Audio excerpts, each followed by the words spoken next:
Muy buenas tardes, bienvenidas, bienvenides, bienvenidos a una nueva emisión de este programa que se llama Memoria en Rojo, Amarillo y Morado, un programa de la ARMH Argentina. Muy buenas tardes a todos quienes nos escuchan y nos ven desde este lado y desde el otro lado del Atlántico. Les vamos a dejar, como siempre, el teléfono para mensajes por WhatsApp 11 6516 4446. Hoy tenemos un día bastante lindo, ¿no? Ayer estuvo variado en temperatura, frío, lluvia, sol, de todo, pero hoy estuvo bastante... Por lo menos no estamos pasados por agua, pero... No, claro, no, quedamos secos. Sí, y había alerta por tormentas hoy, sin embargo quedó en alerta nomás. Nos queda un rato del día, Daniel, por favor. Ah, vos decís que todavía puede darse, no seamos tan pesimistas. Y bueno, así que nada, y también, ¿qué más tenía que decir? Sí, sobre el cafecito que tenemos después del link de YouTube. Quienes quieran colaborar y sumarse a colaborar con un cafecito, bienvenidos, nos sirve, nos ayuda y nos sostenemos. Bueno, ¿cómo estás, Nadia? Buenas tardes. Buenas tardes, Gladys, bienvenida. Gracias. Hacía mucho que no venía. Hola, Dani. ¿Qué tal, Gladys? Muy bien, por suerte. En la operación, nuestro chino Román. Y bueno, y arrancamos hoy el programa. Así.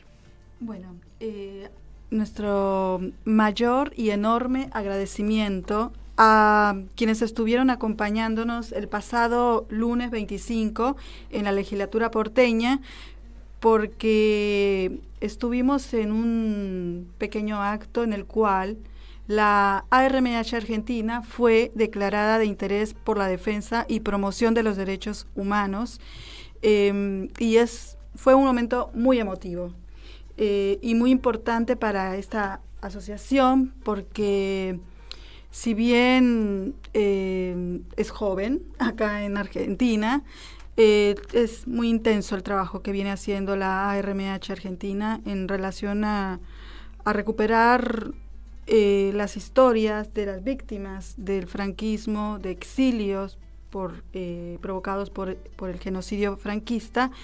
Y bueno, queremos agradecer a quienes nos acompañaron, quienes estuvieron presentes, quienes nos han acompañado todo este tiempo desde el otro lado del Atlántico, quienes no están ahora, pero que siempre han estado, ¿no? También, por supuesto, a Victoria Montenegro, porque fue una iniciativa de ella haber propuesto, bueno, a esta asociación como declararla de interés por la defensa y promoción de los derechos humanos. Esta mención nos da más fuerza para seguir trabajando, para seguir construyendo, para seguir divulgando y dignificando la memoria histórica en relación al genocidio cometido en España a partir del golpe de Estado de 1936. Bueno, gracias, Nadia. Bueno, vamos a una noticia del día. El Boletín Oficial del Estado publica la derogación de la Ley de Memoria Histórica de Cantabria en el día de la fecha. Ha publicado esta mañana la derogación de esta Ley de Memoria Histórica y Democrática de Cantabria, que fue aprobada el pasado 4 de noviembre en el Parlamento Regional con los votos de PP y de Vox. La derogación contiene el texto idéntico al publicado en el Boletín Oficial de Cantabria el 12 de noviembre y cuenta con la firma de la presidenta de Cantabria, María José Sáenz de Buruaga, que afirma en el preámbulo que esta ley nació muerta, porque quienes la promovieron, el PCR y el PSOE, durante la anterior legislatura, no pretendieron el consenso ni en la forma ni en el fondo, y ni siquiera admitieron el diálogo en torno a esta norma. De una ley que pretendía reparar a las víctimas de violencia política durante la Segunda República, la Guerra Civil y la dictadura, podría haberse esperado un cierto grado de consenso que supusiera en efecto una auténtica reparación. Pero la ley no pretendió el consenso ni en la forma ni en el fondo, ni lo alcanzó en su tramitación, ni lo alcanzó en su contenido. Quien la promovió no lo buscó, ni siquiera admitió el diálogo. Por esa razón, la ley nació muerta. Esto señaló la presidenta de Cantabria en el Boletín Oficial del Estado. Así es, muy grave esto. Sí, totalmente. El PP de María José Sáenz de Buruaga llevaba en su programa electoral la derogación a esta ley, que se ha tramitado, como ya lo dijo Gladys, en la Cámara Regional por la vía de urgencia, gracias al apoyo de Vox y los miembros del PP, que consideraban esta norma un ataque a la convivencia y a las libertades democráticas. Además, Buruaga criticaba que la ley se aprobó tras rechazar los grupos que sustentaban al gobierno bipartito. Todas las propuestas de diálogo planteadas desde la oposición y sin la aprobación de ninguna de las 160 enmiendas registradas entonces por el PP, Vox y otros, que a su juicio la voluntad de diálogo y ¿cómo le llaman ellos? El regionalista y socialistas, quedó en evidencia. O sea, en síntesis, para ellos, para el PP y para Vox, consideran que no hubo una discusión profunda, que tendría que haberse dialogado más. Claro, entonces como no se dialogó, según ellos imponen esta derogación. Claro. Mira vos, los que hablan del diálogo, claro. ¿no? El consenso es siempre una excusa.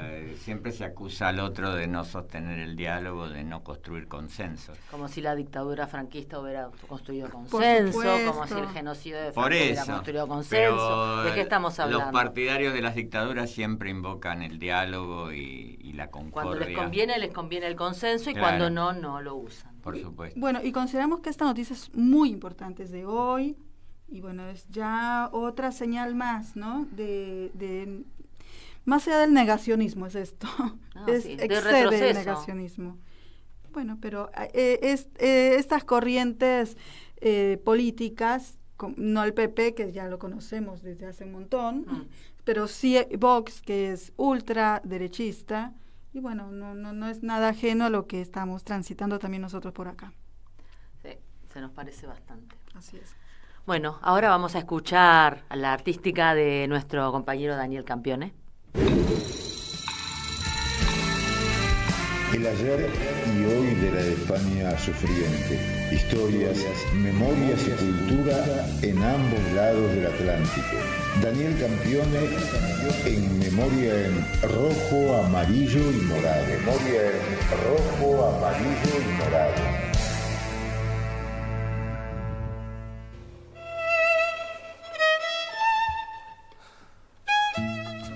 Bien, y tu columna hoy se llama Enrique González Tuñón, uno que no fue a España. Exactamente. Cuando se dice González Tuñón, automáticamente el pensamiento va hacia Raúl. Claro. El hermano menor de los dos, caracterizado no solamente, pero sobre todo como poeta. Uh-huh. Enrique era prosista. Lo que produjo fueron novelas, cuentos y mucha labor periodística. ¿Por qué la magia y la fama está del lado de Raúl? En gran medida por el mismo factor poético, sobre todo aplicado a que sus versos jugaron un papel no solo artístico, estético, sino político en momentos particularmente conflictivos de la historia del siglo XX, que él transcurrió de modo muy activo, muy viajero. Enrique no viajaba, y entonces hay, además de los poemas, están las crónicas de González Tuñón de la Guerra del Chaco o de la Guerra de España. A nosotros nos ocupa la Guerra de España, entonces claro, si uno piensa en Raúl, inmediatamente surge en el pensamiento y en el sentimiento la Rosa Blindada por el levantamiento de Asturias, la muerte en Madrid por el asedio de Madrid, algunos trabajos en prosa como los 8 documentos de hoy, y entonces la idea que queda es, bueno, Raúl González Tuñón fue un protagonista dentro de los periodistas y escritores argentinos que tuvieron relación con la Guerra de España. Hay otros, por supuesto, Cayetano Córdoba Iturburu, Pablo Rojas Paz, y mujeres como María Luisa Carnelli, que fue pareja de Enrique González Tuñón. Sí. Estuvo muchos años con él. Ahora, tango. La de Se va la vida y Cuando llora la milonga, para nombrar a los dos más recordados que se escuchan hasta el día de hoy. Hablamos de María Luisa, que estuvo en Asturias antes de la guerra, igual que Raúl, y que estuvo durante la guerra. Ahora, ¿por qué ese uno que no fue a España? Porque muchos intelectuales, artistas, escritores solidarios con España no viajaron allá y sin embargo se ocuparon mucho del conflicto español. Y Enrique fue uno de los casos muy destacado porque hizo algunas intervenciones sobre la guerra que son recordables y que tuvieron un contenido político fuerte, algunas en beta periodística, otras en ficción. Primera mención importante: 2 crónicas que él publicó en el diario Noticias Gráficas. Noticias Gráficas era un diario muy popular, una especie de correlato de crítica en horario vespertino, y tanto como crítico claramente alineado con la República Española, a veces hasta el fanatismo se podría decir, o hasta la exageración. Desde esas páginas, Enrique interpeló críticamente a un manifiesto de intelectuales argentinos que se habían pronunciado a favor de la sublevación que derivaría en el empoderamiento de Francisco Franco, y al mismo tiempo habían guardado prudente silencio frente al asesinato de García Lorca, siendo que era un colega escritor tan conocido en Argentina, sin embargo no habían dicho una palabra de condena, ni siquiera, al parecer, una mención concreta de algún tipo. Y además, estos intelectuales, entre los que estaban Manuel Gálvez, Carlos Ibarguren, Gustavo Martínez Zubiría, estos intelectuales además reclamaban todo el tiempo por daños materiales que habían producido las fuerzas republicanas a los franquistas. Sobre todo cuando esos bienes materiales dañados eran propiedad eclesiástica o eran objetos de culto. Hacía una denuncia permanente de estos sacrilegios, de estos atentados contra la fe que percibían en estas acciones.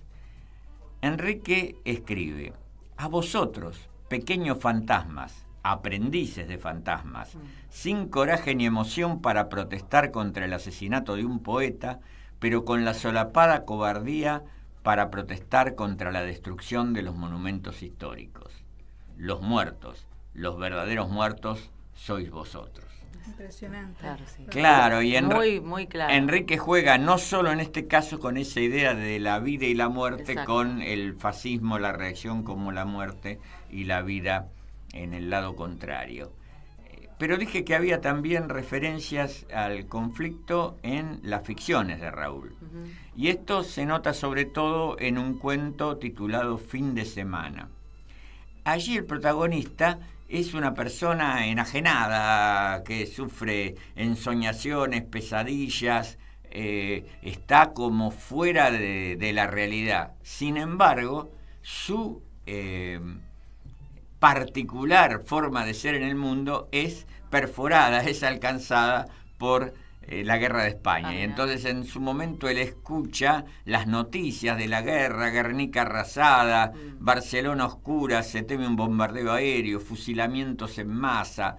Se tomó como simbolismo de que el conflicto español teñía de tal manera la realidad, el pensamiento, los sentimientos, que aún estando totalmente alienado, las hazañas, entre comillas, de los fascistas españoles eran conocidas. Atravesaban hasta los muros de un manicomio, de un hospicio, de un lugar de internación. Este cuento ha sido bastante recordado como uno de los buenos cuentos de Enrique. ¿Cómo era el nombre? Fin de semana. Fin de semana. Fin de semana. Como parte de del mismo compromiso, Enrique, que era miembro de la Asociación de Intelectuales, Artistas, Periodistas y Escritores, conocida por la sigla AIAPE, publicó en la revista de la filial uruguaya de esa asociación una nota acerca de Miguel de Unamuno, que había muerto unos meses antes, a fines del año 1936. Él publica esta nota en abril de 1937. Como es muy sabido, el novelista español había muerto en medio de la marginación y el aislamiento que le infligió el incipiente régimen franquista, en revancha porque él había tenido la audacia de protestar contra ciertas manifestaciones,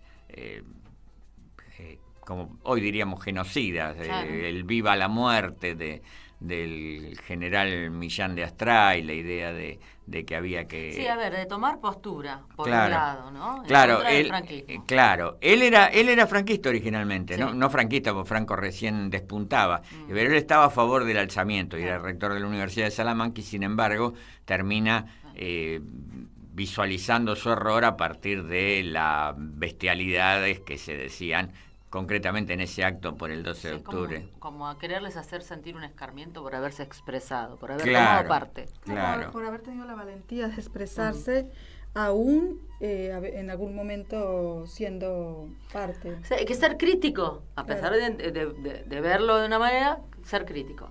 Claro. Enrique habla aquí, por eso el paralelo con el primer texto al que hice referencia, habla de la resurrección del autor de Niebla, justamente por esto, porque superó su apoyo inicial al alzamiento y se alzó contra esos gritos necrófilos del general Millán Astray, y eso le costó la destitución, el ninguneo, una virtual prisión domiciliaria, y eso aceleró su muerte. Entonces, Enrique, como un aislamiento. Claro, compara al rector depuesto con sus compatriotas que tenían una actitud diferente. En España era reverenciada la llamada generación del 98, esa de la que formaban parte Ramón del Valle Inclán, Antonio Machado, Pío Baroja, el propio Unamuno y varios más un poco menos conocidos por estas tierras, pero muy gravitantes allá. Entonces, Enrique contrapone a Unamuno, resurrecto de su adhesión al alzamiento, con Pío Baroja, otro ilustre escritor, con antecedentes políticos bastante más a la izquierda que Unamuno, que siempre fue un conservador y que sin embargo había optado por la aquiescencia frente al régimen franquista. Entonces él habla de que Pío Baroja sigue muerto, no como Unamuno, que se redimió de alguna manera de su actitud inicial. Esta participación de Enrique en el conflicto español hay que verla encuadrada en que él tuvo una labor muy valiosa como escritor y como hombre de prensa, que abarcó una etapa de 20 años, porque él muere muy joven. Él había nacido en 1901 y muere en 1943, tenía 42 años. Ya hacía unos años que estaba radicado en Cosquín, en Córdoba, que era el lugar por excelencia de los sanatorios para la tuberculosis, que era con gente con problemas respiratorios, el mal que tenía. Y Enrique fue un creador de un nuevo estilo de periodismo muy vital, muy atado a la crítica social, con una escritura irreverente, mucho más vívida, mucho más ligera que la prosa periodística hasta ese momento, y en estos mismos años, cuando trataba el tema de la sociedad argentina, él fue el gran narrador de la crisis de 1930, y escribió un libro difícil de clasificar, tanto que hasta el día de hoy la crítica, algunos dicen la serie de relatos y otros dicen la novela, que se llamaba Camas desde un peso, y retrataba la vida de marginados, pobres de toda pobreza. En esto coincidía con ese tipo de protagonistas con Raúl, había una gran imbricación entre ellos, y allí es muy significativo el tratamiento que hace de las instituciones establecidas, porque lo único que aparece todo el tiempo es la policía. El Estado está ausente, no ayuda a nadie, no se pone en contacto con nadie, y la policía se encarga de que los pobres ni siquiera puedan dormir en las plazas, porque los echan de las plazas cuando los encuentran durmiendo allí. Entonces el Camas desde un peso es las pensiones de última categoría, donde no se alquilaban habitaciones, sino se alquilaban camas por el famoso peso. Así que el impulso de solidaridad con España le llegó a Enrique en relación con sus ideas, que era un hombre de izquierda, aunque no era al parecer no era un militante del Partido Comunista como sí lo era Raúl, y también le llega al impulso de estas inquietudes sociales de defensa de los oprimidos, de los marginados, frente a poderosos indiferentes o directamente en actitud de ataque hacia ellos. Sí, además una condena al silencio, ¿no? A pudiendo decir, a quien tiene la herramienta para decir algo, no expresar. Claro, también esa idea del compromiso activo, de la expresión, estaba muy fuerte en Enrique, estaba muy fuerte en Raúl. Para terminar, hay que recordar, vale la pena recordar, sí, que los intelectuales, escritores, artistas argentinos se solidarizaron en gran proporción con la España republicana. Algunos, en realidad unos pocos, lo hicieron desde la propia España, participaron en el Congreso de Intelectuales Antifascistas, pero hubo 3 participantes argentinos, Raúl, Córdoba Iturburu y Pablo Rojas Paz. La mayoría alentó a la causa republicana y habló en actos y juntó fondos y escribió artículos periodísticos desde acá, desde el Río de la Plata, y entonces hay que recordar ese esfuerzo que no se dio en el frente, no se dio en España, pero sí se dio en esa mano tendida a la distancia para que, con el ideal de que la República lograra imponerse frente al fascismo, y para muchos de ellos que en lugar de triunfar el fascismo, triunfara algún tipo de socialismo, algún tipo de revolución social. Así que Enrique González Tuñón, junto con Juan Elio Ortiz, junto con Álvaro Yunque, con María Rosa Oliver, y se podría citar a varios y varias más, fueron luchadores por España sin ir a España. Muchísimas gracias, Daniel. Qué buena columna. Siempre tan interesantes todas. Bueno, ahora vamos a escuchar un tema musical de un grupo que se llama, que ya lo escuchamos acá. Muchas veces. El Club Artístico Libertad. Al cual fuimos a ver, ¿no es cierto? Estuvimos viéndolo. El sábado fue. El sábado pasado en el Club Atlético Fernández Fierro. Maravilloso, impresionante. Salimos eufóricos. Ceci también fue parte de esto y nada, muy contentos. Y además muy buena cantaron banda. Canciones de la Guerra Española y de la resistencia al franquismo, también algunos temas propios y algunos grandes sucesos de la militancia internacional, como la propia Internacional y Bella Ciao. ¿Y puedo agregar algo? Sí, la estética del Club Artístico Libertad, ¿no? De hacer una mezcla entre esas canciones republicanas, esas canciones rebeldes, con la impronta muy argentina. Claro, sí. Y bueno, y próximamente ellos van a grabar, así que bueno, estaremos luego pasando lo nuevo que Ya adelantaron algo el otro día en el recital. Bueno, y ahora vamos a escuchar el tururú. Ya vino el invierno, dentro de muy poco caerá el gobierno. Que tururú, que la culpa la tienes tú. Que tururú, que la culpa la tienes tú.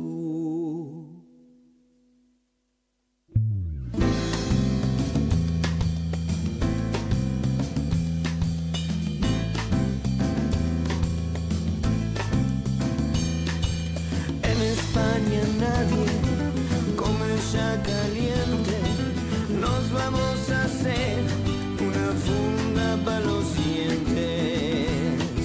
Que turururú, que la culpa la tienes tú. Que turururú, que la culpa la tienes tú. Ay, qué mala leche nos dan los lecheros. Es mucho peor la que llevan los obreros. Que turururú, y que la culpa la tienes tú. Que turururú, y que la culpa la tienes tú.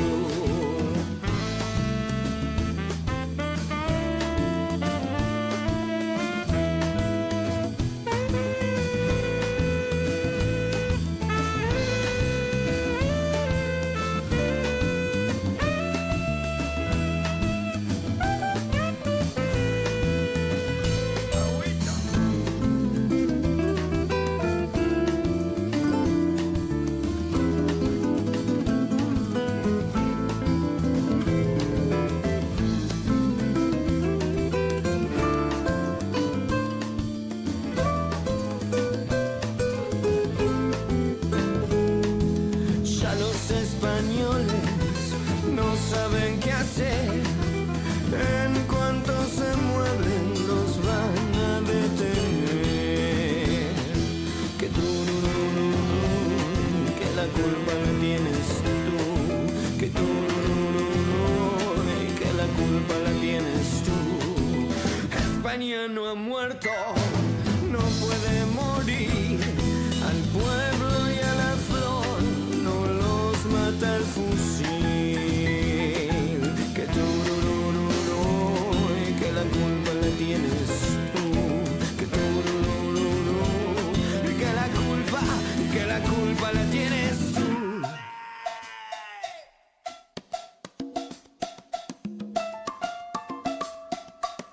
Nuestras raíces latinas.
No salen domados de las prisiones ni de las deportaciones, sino más firmes en sus propósitos, más seguros en sus objetivos. La educación es una cuestión política. La columna de Cecilia Samanes en Memoria en rojo, amarillo y morado. Y bien, no la tenemos físicamente, presencialmente, pero la tenemos en video y la vamos a escuchar con su columna ¿Qué hacemos con la educación en plena guerra civil? Ceci Samanes. Hola, ¿cómo están? Buenas tardes por aquí, buenas noches del otro lado del Atlántico. Hoy quería dialogar un poco de qué hacemos con la educación en plena guerra civil. En principio, señalar que podemos considerar 5 grandes momentos en la ley, en el proceso educativo. Uno está señalado, podría señalarse a partir de la Ley General de Instrucción Pública del año 1857, donde los docentes sobre todo, terminaban con un escaso bagaje cultural y profesional. Un segundo momento fue el plan de 1914, que intentó una mejora considerable, aunque inacabada todavía. Un tercer momento, que fue el de mayor avance, su máxima expresión y un gran nivel profesionalizante, es el plan de 1931. Un cuarto momento, a partir del 14 de julio de 1939, cuando Franco entra a Madrid, y podemos decir que estaría dada este cuarto periodo por la restauración conservadora del franquismo en materia educativa y también, por supuesto, en muchos otros aspectos de la vida cotidiana. Un último momento, pretendemos revisar, si nos da las reuniones siguientes, los programas siguientes, para analizar un poco la transición española a partir de 1975 y ver qué quedó de la educación de la Segunda República y qué de los planes educativos conservadores, restauradores del franquismo. Hemos hablado a lo largo del año bastante de los 2 primeros momentos, pero durante la guerra ha quedado un poco relegado en esta historización que fuimos haciendo sobre el proceso educativo. Entonces, pensaba como intentar analizar esta pregunta: ¿qué hacemos con la educación en plena guerra civil? Hay diversos análisis historiográficos, sociológicos sobre el proceso de la Segunda República y coinciden en que ha tenido altibajos en sus periodos internos y también luchas intestinas entre las diferentes facciones en el poder, que debilitaron las diversas propuestas de políticas públicas para crear esa nueva España a la que aspiraban, sin monarquía y que la Iglesia no se inmiscuyera en esos asuntos del Estado. Sin embargo, se puede identificar que en ese periodo de la Segunda República la educación fue un pilar que tuvo acuerdos fundamentales entre las diferentes facciones de los republicanos. Esto posibilitó avanzar en la alfabetización y culturización de la ciudadanía en todo el territorio español. Claramente había una profunda preocupación del impacto de la guerra civil en la educación y en especial en la educación en especial, pero en todos los ámbitos de la vida personal y de la comunidad. Entonces, la preocupación era cómo sostener políticamente la confianza en la República en plena guerra.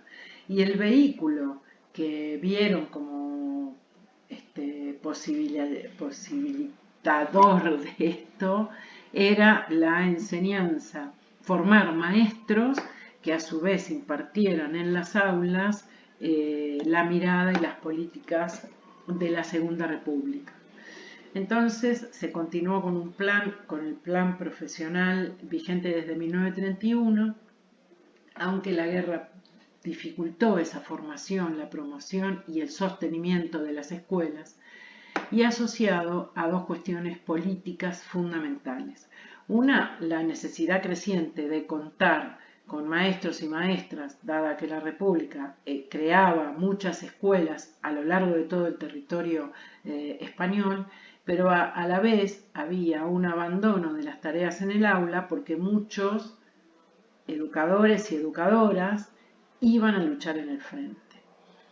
Podemos decir entonces que durante 1937 y 1938 se brindaron cursos muy breves basados que instaba a profesores de algunas áreas específicas, y cito textual el decreto por el cual se crean estos pequeños cursos. Se necesitaba concentrar sus enseñanzas en el tema de nuestra guerra, considerando sobre todo en el área de sociales como una obligación el dar a conocer los fundamentos de las grandes doctrinas sociales y entre ellas el marxismo, que animan a inmensas legiones de nuestro país a luchar en momentos actuales por la República Democrática y Parlamentaria. Y además la formación normalista requirió de algunos ejes teóricos relacionados con la guerra, potenciar el trabajo del maestro y la educación en el ámbito rural. Entonces se agregó un curso específico para industrializar el campo. Se fomentó además la especialización en la educación preescolar a partir de los 5 años. Por otro lado, con un cariz ya claramente político sobre el impacto de la guerra, se potenció la formación política de los estudiantes con el fin de explicar las circunstancias políticos y sociales que se estaban transitando y la significación de la guerra en la vida cotidiana. Por esta razón, los directores de las escuelas debían dar charlas al respecto 2 veces por semana, como una actividad concreta en este sentido. Y por otro lado se promovió la investigación del impacto que tenía la guerra en la población infantil, porque pensemos que los enfrentamientos se llevaban a cabo en las afueras o adentro de los mismos poblados. Todo esto no alcanzó, ya que para 1938, en aquellos territorios donde iba ganando peso el nacionalismo franquista, se restauró la España más conservadora. Digamos que la depuración en las aulas de aquellas mentes progresistas con varias fórmulas, como por ejemplo la expulsión al exilio de 50.000 maestros y maestras, mayor control, marginalización y fiscalización de los contenidos dentro del aula, y la vuelta a las aulas de las consignas de patria y religión, y enseñar a las mujeres de costura y bordado, resultó un grave declive de la calidad educativa alcanzada durante la República. Esto lamentablemente abonó a la deseducación y a la desculturización española. Bueno, la seguimos la semana que viene. Gracias, buenas tardes, buenas noches.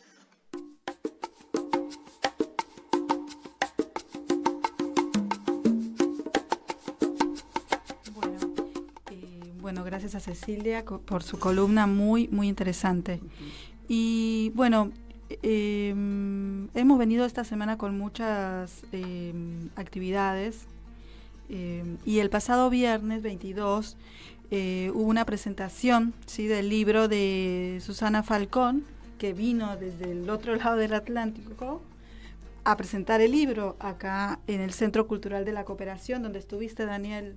Exactamente, me tocó hablar un poco dando el contexto histórico y algunas apreciaciones sobre lo que había sido, como reza el subtítulo del libro, el feminicidio franquista en el sur de España, más precisamente en Andalucía, donde fue particularmente sanguinario y el ataque contra las mujeres se dio en toda la línea. O sea, se las sometió a los mismos abusos a los que se sometía a los varones, más otros específicamente pensados para las mujeres, como raparles el pelo o hacerles tomar aceite de ricino, y por supuesto un variado repertorio de agresiones sexuales de distinto carácter. Fue una actividad muy buena, sobre todo porque nos pone en contacto con la enorme perversidad de la represión franquista, con uno de los costados, con una de las facetas de la perversidad de la represión franquista, lo que contribuye a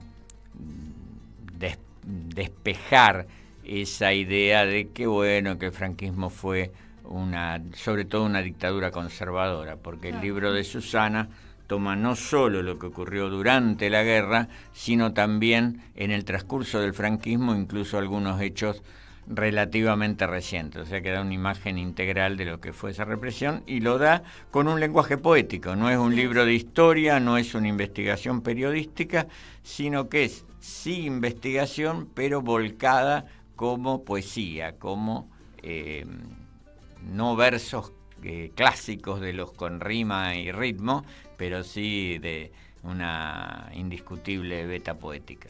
Bueno, y con esto que anuncia Daniel vamos a mirarla y a escucharla.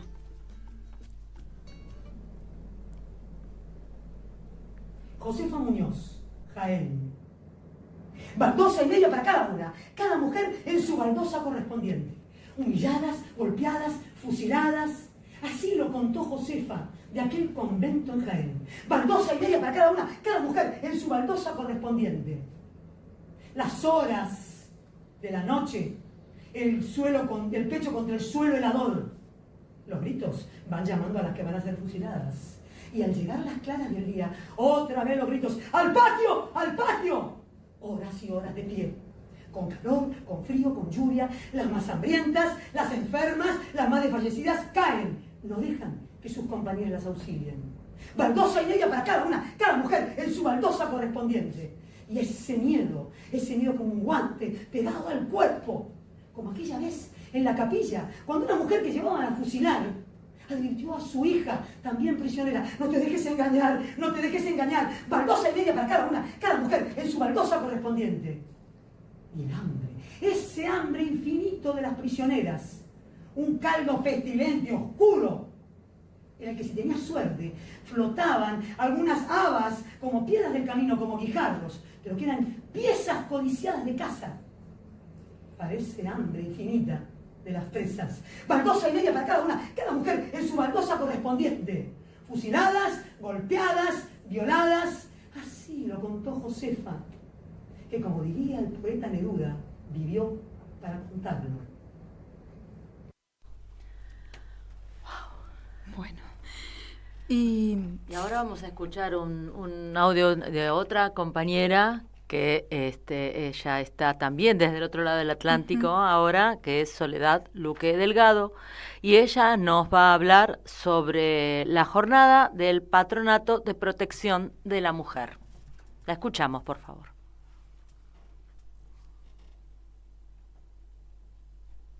Hola, buenas tardes, compañeras, ¿qué tal? ¿Cómo estáis?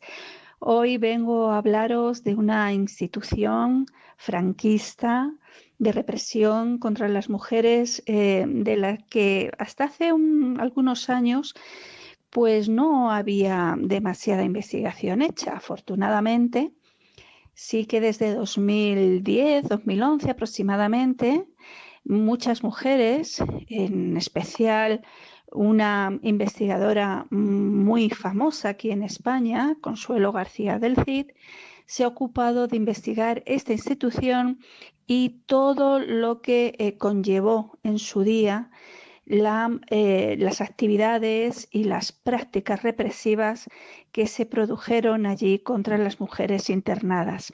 Estoy hablando del Patronato de Protección a la Mujer. A lo largo de toda la dictadura se han ido sucediendo de manera sistemática la vigilancia, persecución y castigo a las mujeres si no se adecuaban a la imagen y conducta que el régimen franquista exigía. Un claro ejemplo fue precisamente esta institución, el Patronato de Protección a la Mujer, una institución pública que dependía del Ministerio de Justicia. Se creó en 1941 por decreto del 6 de noviembre de ese año. La finalidad, según se explicita en su artículo 4, era la dignificación moral de la mujer, especialmente de las jóvenes, para impedir su explotación, apartarlas del vicio y educarlas con arreglo a las enseñanzas de la religión católica. Y esto que acabo de contaros es una cita literal de ese decreto. Se trataba de una protección, siempre entre comillas, y por tanto para aquellas mujeres que eran consideradas descarriadas, también entre comillas. La consideración de mujer no modélica abarcaba todos los aspectos ideológicos, comportamientos sociales y en el hogar, vestimenta, sexualidad y un largo etcétera. Era suficiente un mínimo cuestionamiento, ligero alejamiento de las estrictas normas establecidas por el franquismo en todos los ámbitos para que las mujeres se vieran sometidas a entrar en centros de internamientos para su redención. Y esta palabra así también aparece, ¿no? Por tanto, lo digo muy entrecomillada. Su ingreso, que no era muy diferente a un encarcelamiento, lo realizaba la policía a través de denuncias de cualquier tipo de autoridad, ya fuera civil o religiosa, o incluso por particulares que pudieran observar en una joven una conducta inmoral, ¿no? Estas palabras son de una de las investigadoras, Jun Quiñonero, que también ha trabajado bastante este tema. Para vergüenza de nuestra democracia, queridas compañeras, esta institución siguió abierta hasta 1985, hasta 3 años después de la subida al poder del Partido Socialista. Aunque, claro, podemos suponer que la finalidad y procedimiento cambiaron durante la transición, un organismo de esta índole debería haber sido anulado muchísimo antes. Bueno, gracias a la lucha incesante del movimiento feminista, como siempre y como en muchísimas causas, se ha visibilizado los numerosos tipos de represión sufrida por las mujeres y no únicamente la represión política contra las mujeres posicionadas ideológicamente, ¿no? Esto es algo que nos afecta profundamente a nuestra asociación. Todos los niños robados son también mis niños, porque toda nuestra labor de los últimos 14 años se ha centrado fundamentalmente en el robo de bebés, niños y niñas, desaparición forzada de menores en el ámbito de las clínicas y las maternidades. Pero es cierto que no se ha centrado la atención en ese robo de bebés que también hubo en los centros del Patronato de Protección a la Mujer. Tengo que decir, y además con mucha satisfacción, que nuestra asociación va a comenzar una investigación profunda en ese aspecto, en el robo de la maternidad, en el robo de los niños y niñas, ya no únicamente en clínicas y maternidades, sino también en esos centros del patronato, centros que estaban repartidos por todo el territorio español y que no es que se construyeran a propósito de esta represión, sino que se adaptaban centros que principalmente estaban relacionados y gobernados por órdenes religiosas. Espero que pronto pueda hablaros del resultado de estas investigaciones, porque aunque bien es cierto y como os decía, el patronato en general ha sido investigado por grandes mujeres estudiosas, investigadoras, también periodistas, lo que no se ha investigado en profundidad es el aspecto peculiar, concreto del robo de bebés allí, en esos centros, ¿no? Y compararlo en cuanto a sus similitudes y diferencias con el robo de bebés en clínicas y maternidades. Nos queda un gran trabajo por delante y espero que pronto podamos tener unas conclusiones que aquí estaremos para contarlas. Bien, bueno, nos falta decir que esta jornada sobre la que estuvo hablando Soledad Luque Delgado se va a realizar mañana en Santiago de Compostela, en el Centro Sociocultural Das Fontiñas. Arrancará a partir de las 4 de la tarde, hora local. Interesantísimo, real, necesario. Gracias. Claro, totalmente. Además, después seguramente Soledad nos va a compartir cuáles son las impresiones de este encuentro. Y bueno, y seguimos en Ahí estaremos comunicación. con Sí. eso. Bueno, ahora vamos a pasar a compartir otra noticia, otra información que trascendió en estos días. Y esta tiene relación con lo siguiente. El pasado 22 de noviembre, el Congreso Nacional Español rechazó una moción para desclasificar los documentos del 23F. ¿Qué es el 23F? Bueno, el 23F es como la síntesis o las siglas que definen lo que fue el golpe de Estado de 1981.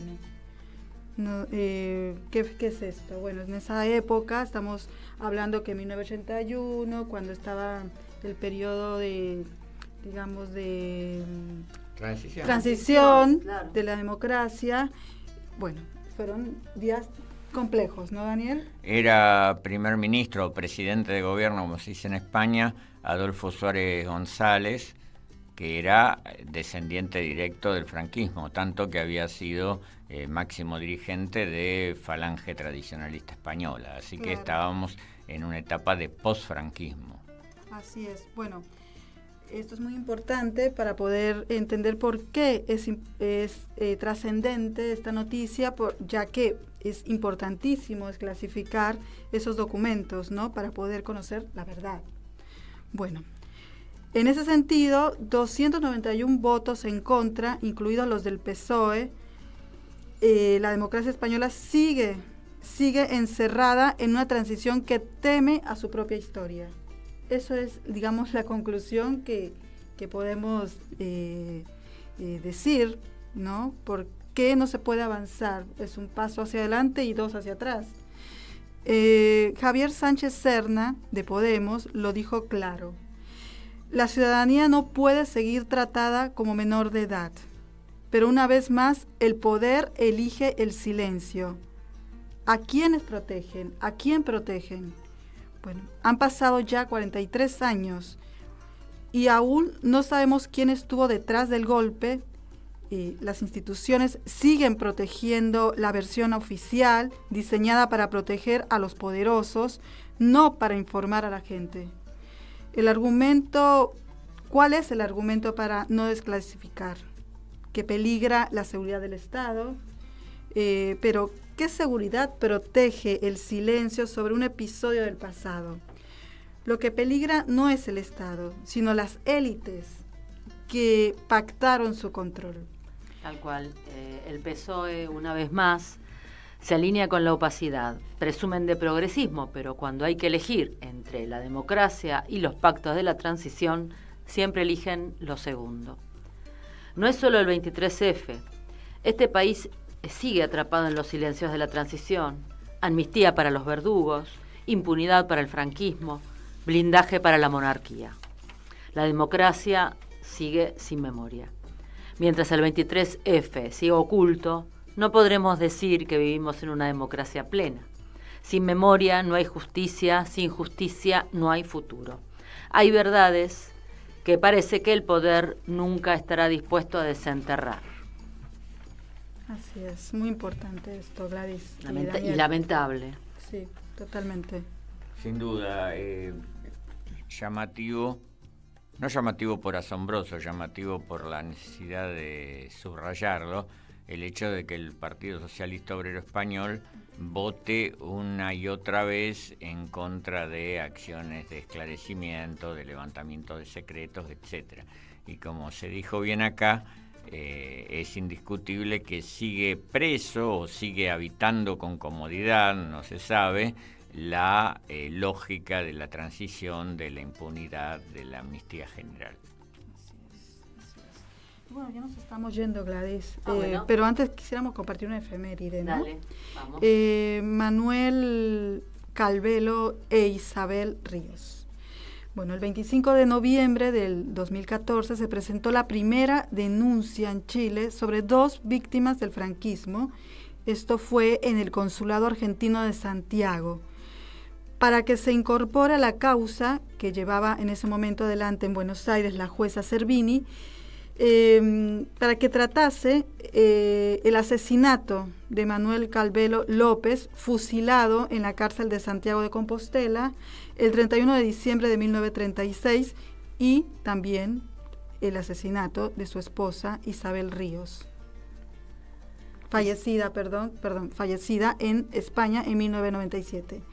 En realidad el fusilamiento fue, lo aclaro por favor, de Manuel Calvelo López. Sí, Isabel fue detenida junto a Manuel poco después del triunfo del golpe de Estado, condenada a muerte en juicio sumarísimo y conmutada su pena por cadena perpetua, logrando salir 7 años después.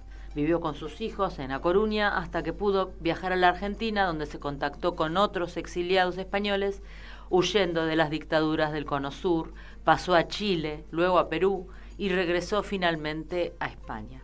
Su hijo, Manuel Calvelo Ríos, es un conocido comunicador, creador del modelo pedagógico masivo multimedia para capacitar a sectores campesinos y urbanos marginales. Y a sus 91 años sigue buscando justicia por sus padres. Así es. Bueno, ahora nos estaríamos despidiendo. ¿Usted qué dice, campeones? Es oportuno la despedida, sin duda, pero hemos tenido un día sustantivo. Exacto. Con algunas referencias y bueno, y las propias actividades nuestras, ¿no? Una satisfacción que en la misma semana hemos podido hacer referencia a la presentación del libro 100 mujeres andaluzas el viernes y a la declaración de interés por la legislatura porteña de la RMH el lunes, así que fue una semana fecunda en ese sentido. Muy bien, muy bien. Y nos vamos, y estuvimos aquí, bueno, quien les habla, Gladys Avellaneda, Nadia Mallorquín, Daniel Campione, Cecilia Samanes, Adriana Fernández como columnistas, también nuestros compañeros que son columnistas del otro lado del Atlántico y corresponsales, Soledad Duque Delgado, Susana Falcón, Juan Miguel Vaquero y Jorge Fonseca, en la operación técnica nuestro Chino Román. Y bueno, esto fue el programa Memoria en Rojo, Amarillo y Morado. Vamos a irnos con un tema musical que se llama Canción de Soldados por el Club Artístico Libertad. Salud y República.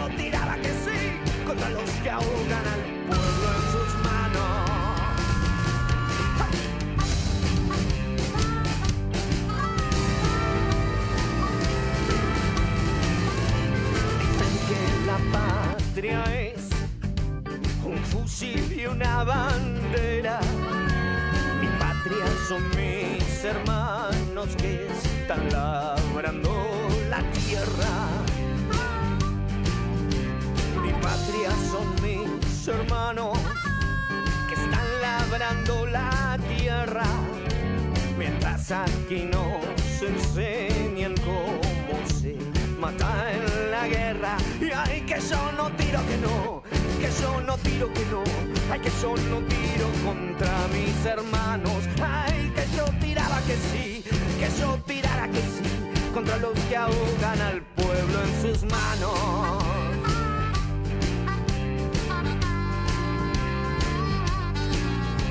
Nos preparan a la lucha en contra de los obreros. Me parta a mí si atacó a mis compañeros.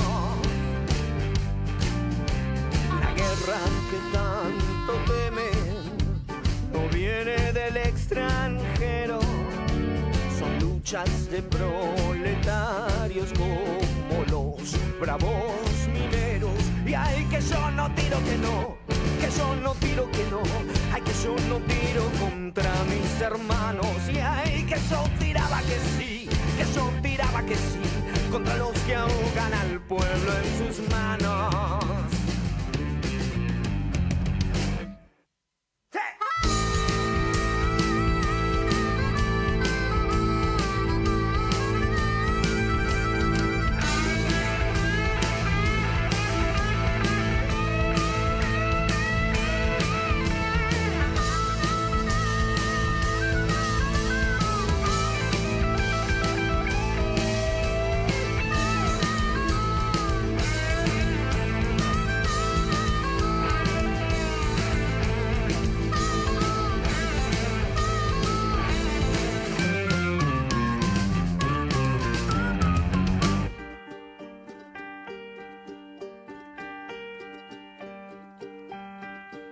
Si mi hermano se levanta, estando yo en el cuartel, cojo el fusil y la manta y me echo al monte con él.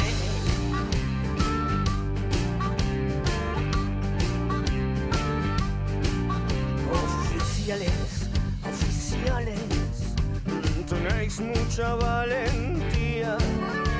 Veremos si sois valientes cuando llegue nuestro día. Y ay, que yo no tiro que no, que yo no tiro que no.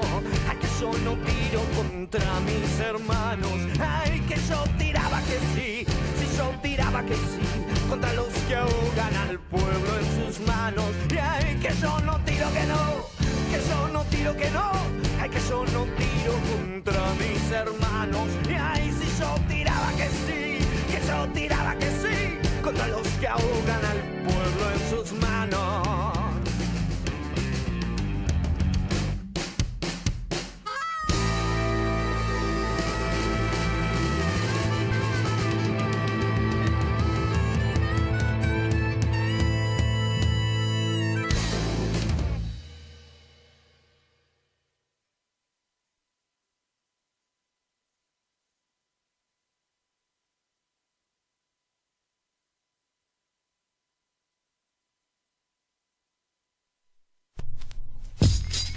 En Caput pasan cosas. Ellos no son felices, no disfrutan, no tienen sexo, es ambiguo el tipo. No sabe lo que es. Él no le gusta el alcohol. Qué cosa ridícula, Dios mío. Ellos no pueden disfrutar de nada, viste, porque hay gente que no es feliz. ¿Cómo te puedo hacer entender? Ellos no pueden disfrutar de nada, no disfrutan. Porque tiene una carga en su vida y en su cabeza que nadie se la va a sacar. No tiene sexo. Y yo lo único que deseo que la hija se le haga revolucionaria. La hija se le haga revolucionaria. Porque es el peor castigo para Macri, ¿viste? La hija se le haga revolucionaria.